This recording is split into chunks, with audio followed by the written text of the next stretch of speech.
Isang pinagpalang araw mga kapatid, ang devotion natin ngayon ay Luke chapter 6 verses 37 to 42.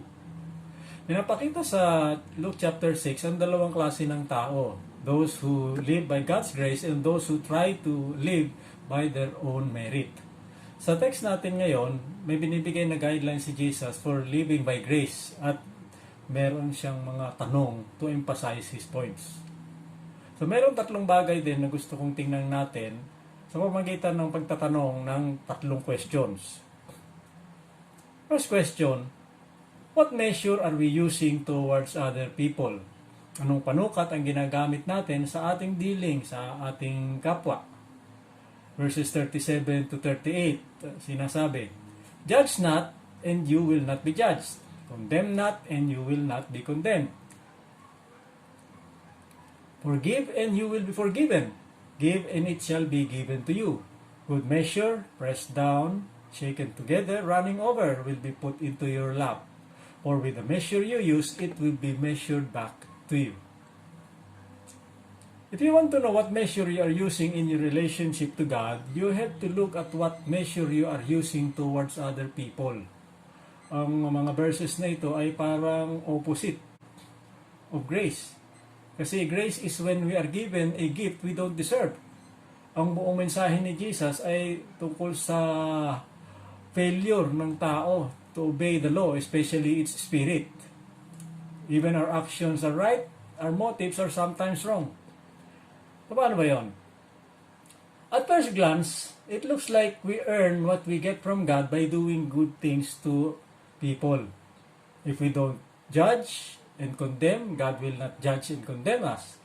If we choose to forgive and give to others, we earn God's forgiveness and receive things from Him. It would therefore appear to be based on our own work and merit and not on God's grace.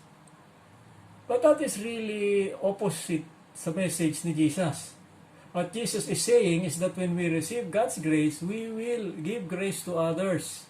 If we really are not depending on our own merit but on God's mercy, we will be merciful to others.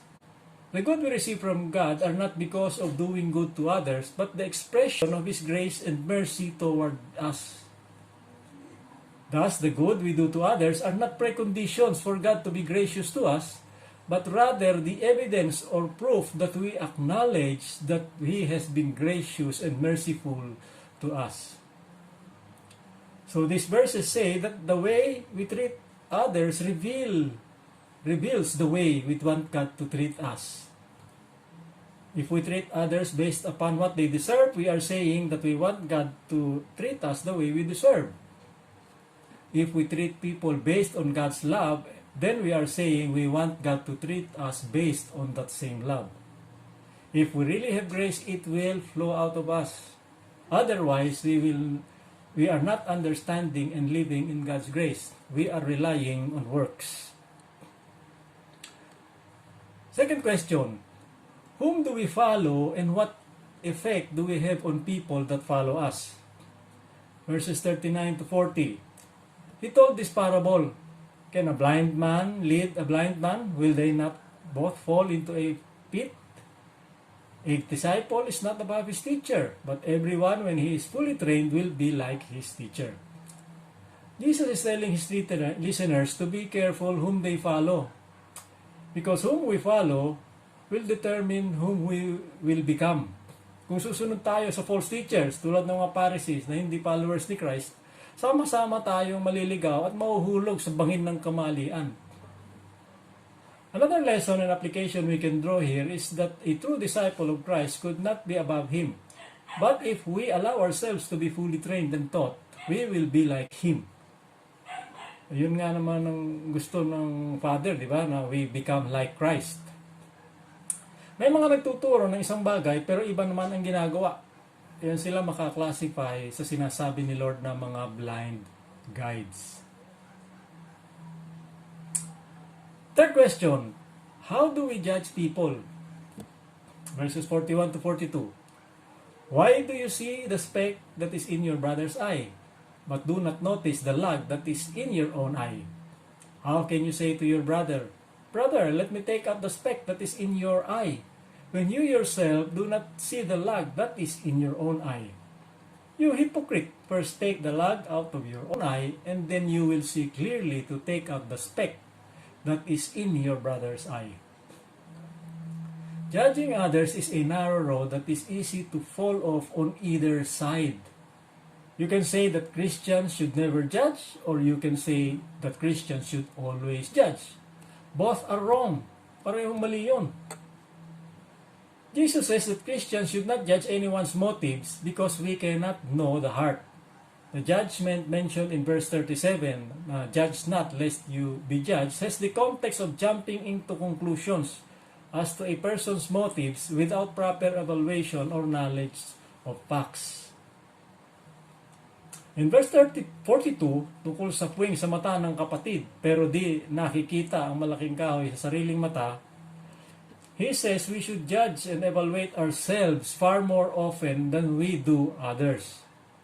That once we have judged ourselves and our motives, we should be able to help our brethren see the sin in their own lives. In context, he is saying Christians should help other Christians. He is not saying Christians should never judge at all, but that how we judge others is a test of how we will be judged ourselves. If we judge people to condemn them and jump into conclusions, it means we are not living by grace. Judgment doesn't have to be to condemn. It can be done to correct. As Christians, we are to call out or rebuke our brethren when they are living in unrepentant sin in hopes of correcting them, not to condemn them. If we judge people to make ourselves feel better or to make others feel bad about themselves, we are living by law and not by grace. If we never judge and don't care what our brethren are doing, then we are missing the spirit behind the law. We are not showing love at all. But if we judge those we love with a gentle spirit in hopes of correcting and helping them, this is a sign that we are living by grace. Si Prophet Ezekiel nga ay natasang maging watchman on the wall and rebuke his fellow Israelites. Otherwise, their blood will be in his hands when punishment falls upon them. So yan mga kapatid, ang ating devotion sa araw na ito. Magandang araw and God bless us all.